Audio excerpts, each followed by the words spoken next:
السلام علیکم رحمۃ اللہ۔ خضر علیہ السلام نے آب حیات پیا تھا، میرے بھائی آب حیات ہوگا تو خضر علیہ السلام پیے گا نا۔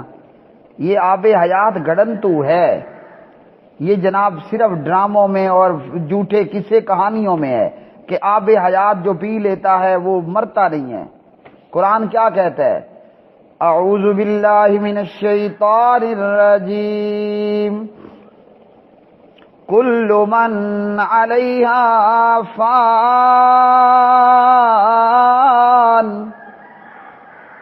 وَيَبْقَى وَجْهُ رَبِّكَ ذُو الْجَلَالِ وَالْإِكْرَامِ۔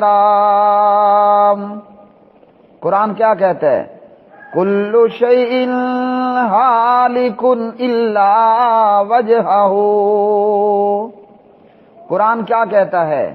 كُلُّ نَفْسٍ ذَائِقَةُ الْمَوْتِ۔ اور شاعر کیا کہتا ہے؟ الموت قدح کل نفس شاربوہا،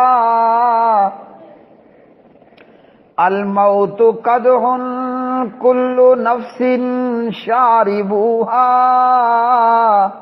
والقبر باب کل نفس داخلوہا، والقبر باب کل نفس داخلوہا۔ قرآن مجید نے فرمایا سب نے مرنا ہے، صرف موت سے جو پاک ذات ہے وہ اللہ وحدہ لا شریک الصمد لم یلد ولم یولد ولم یکن لہ کفوا احد ہے۔ باقی سب نے مرنا ہے، موت سے کوئی بچنے والا نہیں۔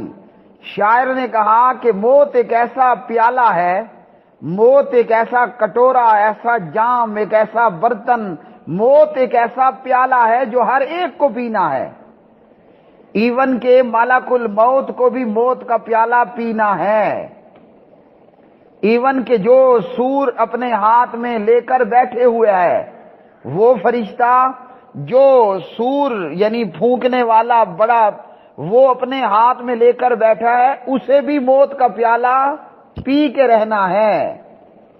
اور قبر ایک ایسا دروازہ ہے کہ جس میں سے ہر ایک کو گزرنا ہے۔ تو کہاں گیا یہ آب حیات کا کٹورا؟ آب حیات جس نے پی لیا وہ مرے گا نہیں، اس کو موت نہیں آئے گی۔ اور لوگ کہتے ہیں کہ خضر علیہ السلام ابھی تک زندہ ہیں کیونکہ انہوں نے آب حیات پی لیا تھا۔ او بھائی میرے، آب حیات ہوگا تو کوئی پیے گا نا، جب آب حیات ہے نہیں تو اس کو پینا کس نے؟ یہ کہنا کہ حضرت خضر علیہ السلام ابھی تک زندہ ہیں محض گڑنتو ہے، محض گڑنتو ہے۔ موت سے پاک جس کو موت نہیں آئے گی، جو ہمیشہ سے ہے، آج ہے، ہمیشہ تک رہے گا، وہ صرف اللہ وحدہ لا شریک ہے۔ باقی اللہ کے ماں سوا سب نے مرنا ہے، سب کو موت نے آنا ہے۔ تو آب حیات نام کا کوئی نہ چشمہ ہے، نہ آب حیات نام کا کوئی پیالہ ہے، نہ کٹورا ہے کہ جناب کوئی پی لے تو وہ مرے گا نہیں۔ ہاں گڑنتو ضرور ہے۔